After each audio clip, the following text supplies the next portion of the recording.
Պարոն Թորոսյան, տեսեք, դուք ձեր զեկույցում նշեցիք, որ ինչպես միշտ քաղաքացիներն են մեղավոր։ Այսինքն կոնկրետ դեպքում մի կողմը պետությունը որպես գործատուի ոչնչով մեղավոր չի։ Այդ հավաստիացումները մենք այս դահլիճում ձեր ներկայությամբ շատ ենք լսել փոխոստիկանապետի կողմից, որ ID քարտերի հետ կապված խնդիր չկա։ Այդ դեպքում ես խնդրում եմ բերեք անջատենք։ Ինչքանն է ալեք քաղաք։ Ես չեմ կարծում, որ մեկ ունեն ID քարտ եւ աշխատող լինի գործատու կոնկրետ ձեր մոտ եւ ինքը էլեկտրոնային եղանակով պայմանագիր չկնքի։ Դա կոնկրետ անժխտելի ոստիկանության տվյալ ծառայության մեղքն է, որի արդյունքում չեք կարողացել ծրագիրը ձեր սահմանված ժամկետում իրականացնել։ Բերեք ճիշտ ասենք, կամ եթե կա քաղաքացիների մեղքով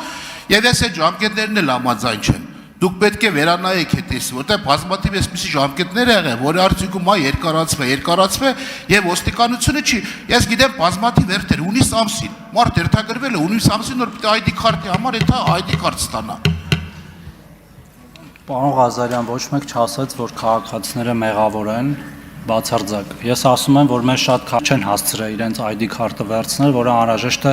էլեկտրոնային ստորագրություն ունենալու համար, բայց այլ 100,000-ավոր քաղաքացիներ էլ վերցրել են։ Մենք այս պահին խոսում ենք մոտ 200,000 քաղաքացու մասին, ով ունի աշխատանքային պայմանագիր, այսինքն գրանցված է որպես օրինական աշխատող պետական երկրների կոմիտեի համակարգում, բայց չունի ID քարտ, բայց այն մնացած 600,000-ից ավելին ունեն։ Եվ հետևաբար դա քաղաքացու ընտրությունն է եղել եւ մենք խրախուսել ենք, որպեսզի տարբեր գործիքներից օգտվելու համար մեր քաղաքացիները դա անեն, նաև տվել ենք բավարար ժամանակ։ Ինչ վերաբերում է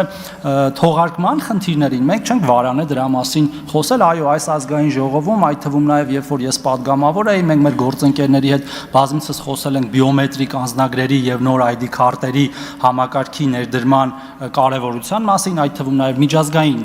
հարցեր լուծելու մեր վիզաների ազատականացում եւ այլն, եւ նորից եմ կրկնում, մենք հասել ենք արդեն մեր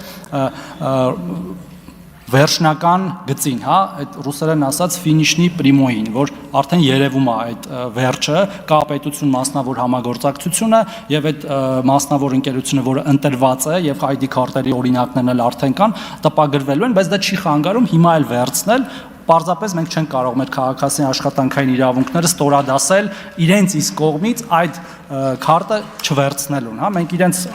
ասել ենք, որ կա ժամանակ, խնդրում եմ գնացեք վերցրեք, պատշաճ եւ բավարար ժամանակ, այլ որոշ քաղաքացիներ դա չեն արել, մենք չենք ուզում, որ իրենց իսկ չվերցնելու պատճառով իրենք իսկ խնդիրներ ունենան։ Արձագանք։ Պարոն Թորոսյան, իհարկե, որ այդ քաղաքացիները պետք է անկախ պայմանագրի կնքման ձևից պետք է շարունակեն իրենց աշխատանքը, դա լինի թղթային, թե էլեկտրոնային, որտեղ պետությունը, սահմանադրությունը ասում է առաջին այդ մարդու շահերը պետք է գործատուն, բայց դուք հորդորելուց եւ պարտադրելուց օրենքով նաեւ պետք է պայման ստեղծեք մարդու համար, որ կարողանա մարդը ձեր առաջարկող պայմանից օգտվի։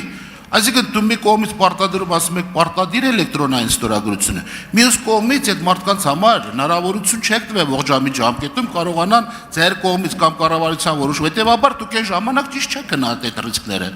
Այդ դրա արդյունքում էլ եկել ենք ամեն օր արտերտ նիստ ենք անում, որպեսզի կարողանանք մենք այդ բացի տեխնիկական բնույթի բացը լրացնենք։ Այս ամբողջ խնդիրը պետք է տաս հնարավորություն հետո պահանջես, դու առանց հնարավորություն տալու մարդուց են ես պահանջը, որի ձեռքի չէր գործիքակազմը, ո՞նց է լուծելու։ Պարոն Ղազարյան, ինչպես նշեցի, թե այս գործիքից օգտվելու համար օրենքը ընդունվել է դեկտեմբերի 4-ին 2024 թվականի եւ լայն հանրային իրազեկման աշխատանքներ է իրականացվել։ Համակարգը նախագծվել եւ ներդրվել, այսինքն այն աշխատում է, բավարար ժամանակ է եղել, նաեւ այլ գործիքներից օգտվելու համար ստանալ էլեկտրոնային թվային ստորագրություն, բայց մենք հաշվի առնելով, որ այնուամենայնիվ մեր շատ քաղաքացիներ դա չեն հասցրել անել, խնդրում ենք ձեզ ազգային ժողովին թույլ տալ մեր այդ քաղաքացիներին այդ ամենը անել ավելի սահուն, մեղմ, առանց ստրեսերի ռեժիմով։ Շնորհակալություն։